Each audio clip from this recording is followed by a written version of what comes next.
शिक्षक दिवस पर आज हम आपको एक ऐसे शिक्षक से रूबरू कराने जा रहे हैं जिन्होंने अपने अथक प्रयास से एक छोटे से गांव की खपरेल वाले स्कूल को प्रदेश का सबसे डिजिटल सरकारी स्कूल बना दिया। और यही वजह है कि पिछली 26 जनवरी को पूर्व विधानसभा अध्यक्ष और आज शिक्षक दिवस पर राज्यपाल ने शिक्षक को सम्मानित किया है। देखिए हमारी एक खास रिपोर्ट। सरकारी स्कूल में डिजिटल क्लासरूम, स्कूल कैंपस में सीसीटीवी कैमरे, पैरामेडिकल यूनिट, स्कूल में जिम और स्पोर्ट्स के लिए विशेष प्रशिक्षण के साथ जनरेटर और प्रोजेक्टर के माध्यम से होती है स्कूल की पढ़ाई। सुनने में ये किसी प्राइवेट शैक्षणिक संस्थान की बातें नजर आती हैं, लेकिन ये नरसिंहपुर के एक छोटे से गांव खमरिया का शासकीय हायर सेकेंडरी स्कूल है, जो प्रदेश में डिजिटल स्कूल के नाम से भी जाना जाता है। इस सरकारी स्कूल को डिजिटल मॉडल स्कूल बनाने का पूरा श्रेय यहाँ के एक शिक्षक नारायण गुप्ता को जाता है, जिन्होंने अपने अथक प्रयास से एक साधारण स्कूल को प्रदेश का सबसे मॉडल और डिजिटल स्कूल बना दिया है। यहाँ पर केवल शिक्षा ही नहीं बल्कि स्कूली छात्रों के भविष्य को बनाने के लिए व्यावसायिक कोर्स, पैरामेडिकल कोर्स और देश की सेवा में भर्ती होने के लिए सेना के लिए विशेष प्रशिक्षण भी दिया जाता है। और यही वजह है कि इस स्कूल के 11 विद्यार्थी भारतीय जल सेना और थल सेना में अपनी सेवाएं दे रहे हैं। यहाँ पर एनसीसी की 6वीं बटालियन की स्थापना भी शिक्षक नारायण गुप्ता के प्रयासों से ही संभव हो सकी है। हमारे स्कूल में हर सुविधा है, जैसे कि नियमित रूप से क्लासें लगती हैं और अलग से हेल्थ केयर और स्पोर्ट की क्लासें लगती हैं और पहली से कक्षा 8वीं तक के लिए भोजन भी प्राप्त होता है। और हमारे स्मार्ट क्लास में एक टीवी लगी हुई है, उसमें सर लोग बच्चों को अच्छे से पढ़ाते हैं, उसमें समझाते हैं उसको। हमारे स्कूल में प्रोजेक्टर भी है।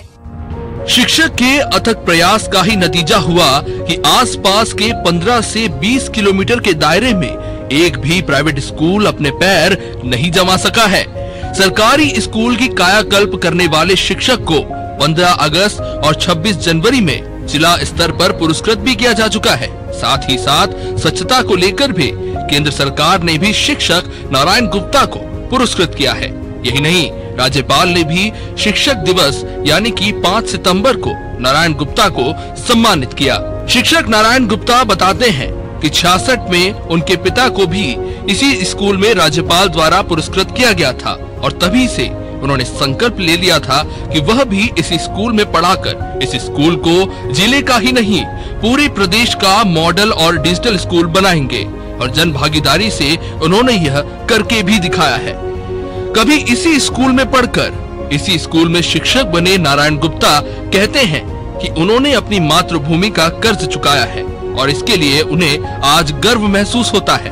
वही स्कूल के विद्यार्थी भी स्कूल की खूबियों को बखूबी बताते हैं और कहते हैं कि आसपास के क्षेत्र में ऐसा कोई स्कूल नहीं जैसा उनका स्कूल है।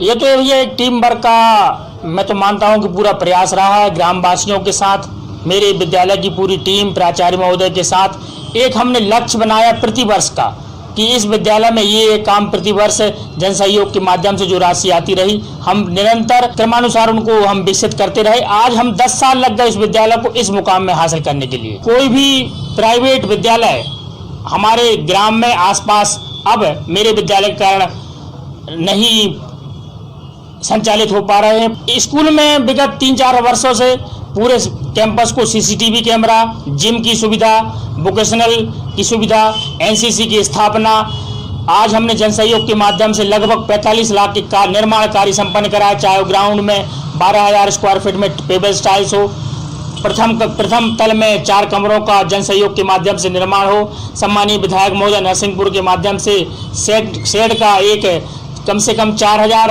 स्क्वायर फीट का शेड का निर्माण हो, मंच की व्यवस्था हो, सभी पानी की सुविधा हो, वाटर टैंक की सुविधा हो, फिल्टर पानी की सुविधा हो। ये धीरे धीरे हमने पूरी तरह स्कूल में व्यवस्थाएं सुचारू रूप से संचालित की है। शिक्षक नारायण गुप्ता की कोशिशों की वजह से ही एक छोटे से गांव के सरकारी स्कूल का नाम प्रदेश ही नहीं देश भर में लिया जा रहा है और इस स्कूल को मिसाल बनाकर दूसरे स्कूलों की कायाकल्प सुधारने की भी कोशिशें की जा रही है।